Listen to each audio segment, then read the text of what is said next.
আসসালামু আলাইকুম ওরহমতুল্লাহি ওবরাকাতুহ। আমরা আমাদের প্রিয় নবী মুহাম্মদ রাসূলুল্লাহ সাল্লাল্লাহু আলাইহি ওয়াসাল্লামের জীবনী নিয়ে আলোচনা করব ইনশাআল্লাহ। কিন্তু শুধুমাত্র একটি পর্বে আমাদের প্রিয় নবীজির বর্ণাঢ্য জীবনী, এই পুরো জীবনীকে কাভার করা খুবই দুঃসাধ্য একটি ব্যাপার। তারপরেও আমরা চেষ্টা করব খুব সংক্ষিপ্ত পরিসরে, খুব প্রেসাইজলি তার জীবনের গুরুত্বপূর্ণ যে লাইফ ইভেন্টসগুলো আছে, ঘটনাগুলো আছে, সেগুলো খুব সংক্ষিপ্ত পরিসরে বর্ণনা করবার। সম্মানিত সুধী, আল্লাহ তাআলা প্রিয় নবী মুহাম্মদ রাসূলুল্লাহ সাল্লাল্লাহু আলাইহি ওয়াসাল্লামকে জাজিরাতুল আরবে পাঠিয়েছিলেন।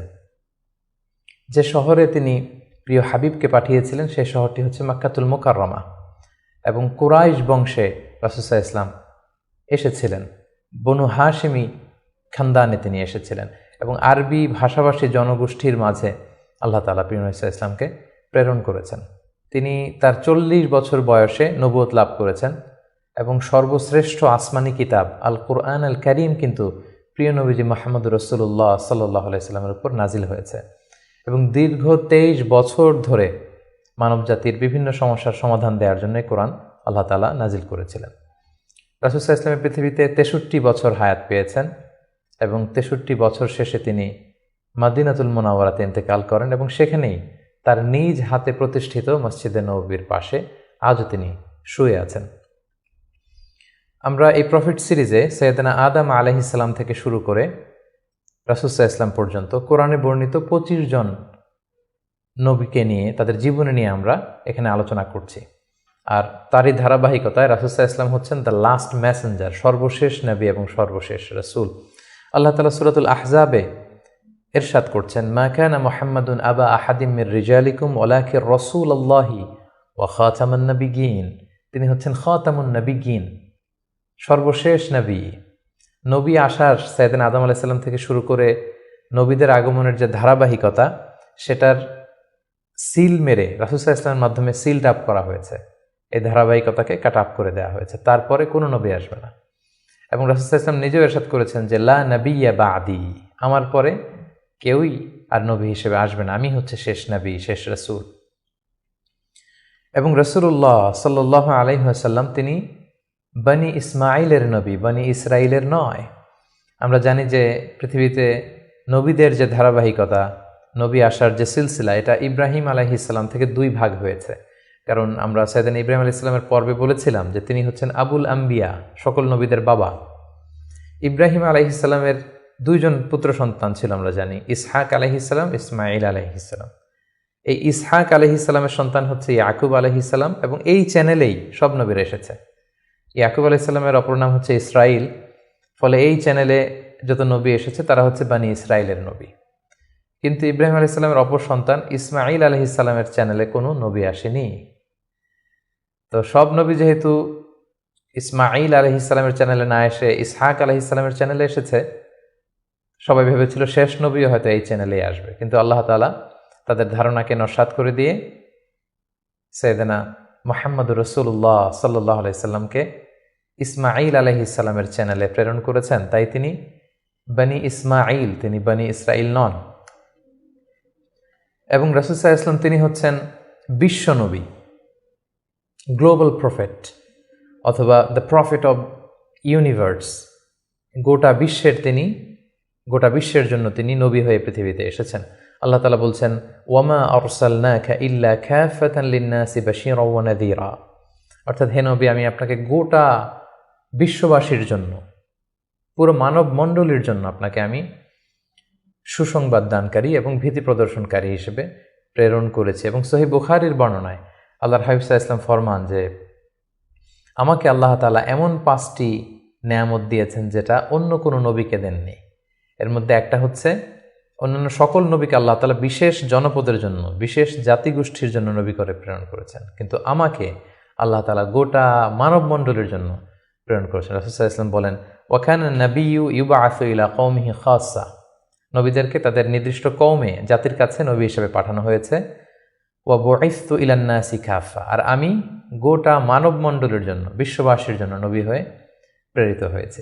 এবং রাসূলুল্লাহ সাল্লাল্লাহু আলাইহি ওয়াসাল্লামকে তিনি বলেছেন যে আমাকে শাফাআতের সুযোগ দেয়া হবে কিয়ামতের দিন, যে ভয়ঙ্করতম দিনে নবীরাও থারথার করে কাঁপতে থাকবে আল্লাহ তাআলার সামনে একটি টু শব্দ করার সাহসটুকুন পাবে না, কোনো কথা বলার সাহস পাবে না। ঠিক সেই মুহূর্তে আল্লাহ রাসূল সাল্লাল্লাহু আলাইহি ওয়াসাল্লামকে শাফাআতের অনুমতি দেওয়া হবে। সুবহানাল্লাহি ওয়া বিহামদিহি।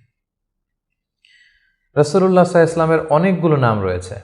হাদিসে এসেছে যে রাসূল সাল্লাল্লাহু আলাইহি ওয়াসাল্লামের এক নাম হচ্ছে আল মাহি, আল আকিব, আল হাশির। কিন্তু কালামুল্লাহ মাজিদে রাসূল সাল্লাল্লাহু আলাইহি ওয়াসাল্লামের দুইটি নাম উল্লেখিত হয়েছে, একটি হচ্ছে মুহাম্মদ আর একটা আহমদ। আল্লাহ তাআলা বলছেন ওমা মুহাম্মাদুন ইল্লা রাসূল ক্বাদ খালাত মিন ক্বাবলিহির রুসুল। মুহাম্মদ তো একজন নবী, আর তার আগে অনেক নবী পৃথিবীতে এসেছিলেন, তারা আবার বিদায় নিয়েছেন। তাহলে মুহাম্মদ নামটি পেলাম।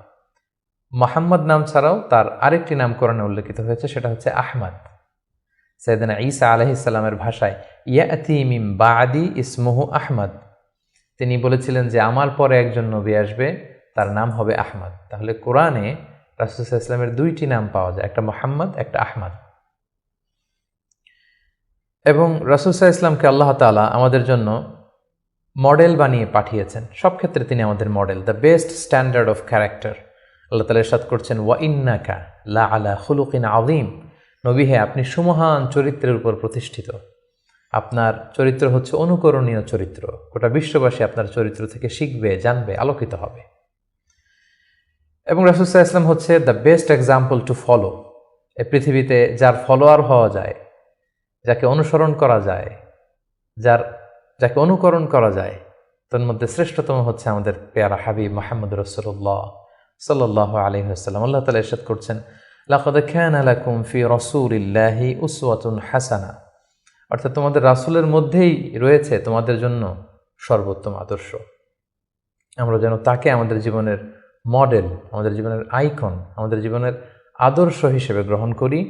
এজন্য আল্লাহ তাআলা রাসূল সাল্লাল্লাহু আলাইহি ওয়াসাল্লামকে আমাদের জন্য উসওয়াতুন হাসানা, অনুকরণীয় উত্তম আদর্শ হিসেবে তিনি রাসূল সাল্লাল্লাহু আলাইহি ওয়াসাল্লামকে আমাদের কাছে প্রেরণ করেছেন।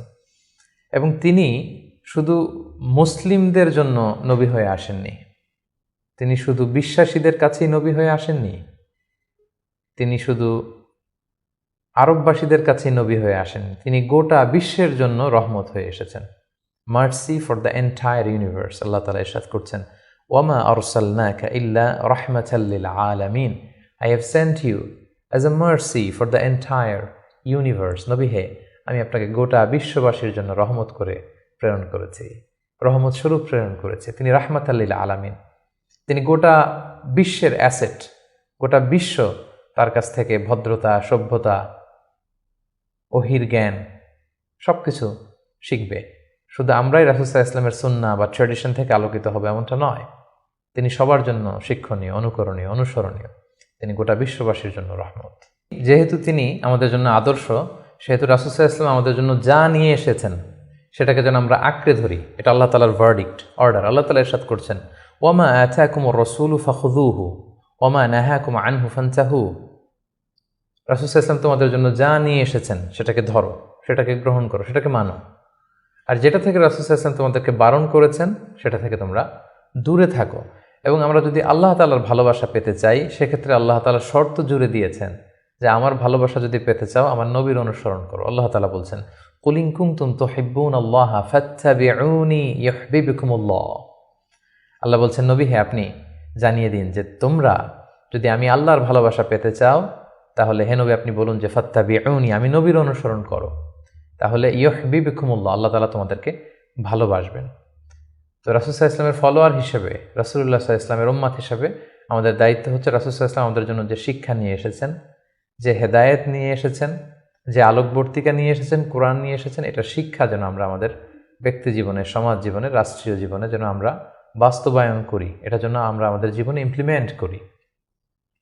আমরা প্রফেট সিরিজের বিভিন্ন পর্বে বিভিন্ন নবীদের জীবন নিয়ে যখন আমরা আলোকপাত করেছিলাম, আমরা বলেছিলাম যে as a proof of their prophethood আল্লাহ সুবহানাহু ওয়া তাআলা প্রোভাইডস দেম মুআজিজা। তারা যে নবী, তার প্রমাণ হিসেবে আল্লাহ তাআলা নবীদেরকে মুআজিজা দিয়ে থাকেন। রাসূল সাল্লাল্লাহু আলাইহি ওয়াসাল্লামের জীবনীতেও আমরা দেখব যে অসংখ্য মুআজিজা ছিল। আমরা একটির কথা যদি উল্লেখ করি যে মক্কার কুরাইশরা যখন রাসূল সাল্লাল্লাহু আলাইহি ওয়াসাল্লামকে নবী হিসেবে মানতে যাচ্ছিল না, রাসূল সাল্লাল্লাহু আলাইহি ওয়াসাল্লাম বললেন যে চাঁদকে যদি দ্বিখণ্ডিত করতে পারি তোমরা কি মেনে নিবে যে আমি আল্লাহর রাসূল? তারা বলল যে মেনে নিব। রাসূল সাল্লাল্লাহু আলাইহি ওয়াসাল্লাম আঙ্গুল উঁচু করলেন, চাঁদের দিকে ইঙ্গিত করলেন, চাঁদ দ্বিখণ্ডিত হয়ে দুই ভাগ হয়ে গেল। সুবহানাল্লাহ। আল্লাহ তাআলা সূরাতুল কমারে ইরশাদ করছেন, ইকতারাবাতিস সাআতু ওয়ানশাক্কাল কমর ওয়া ইন ইয়ারা আয়াতান ইউরিদু ওয়া ইয়াকুলু সিহরুম মুস্তামির। রাসূল সাল্লাল্লাহু আলাইহি ওয়াসাল্লাম চাঁদ দ্বিখণ্ডিত করে ফেললেন, কিন্তু এই চমৎকার এই মুআজিজা দেখার পরেও তারা কিন্তু ঈমান আনলো না। তারা বলল, তুমি জাদু করেছো, চাঁদের মধ্যে ভেলকিবাজি করেছো, এমন বড় জাদুকর তুমি চাঁদের উপরও জাদুর প্রভাব খাটিয়েছ।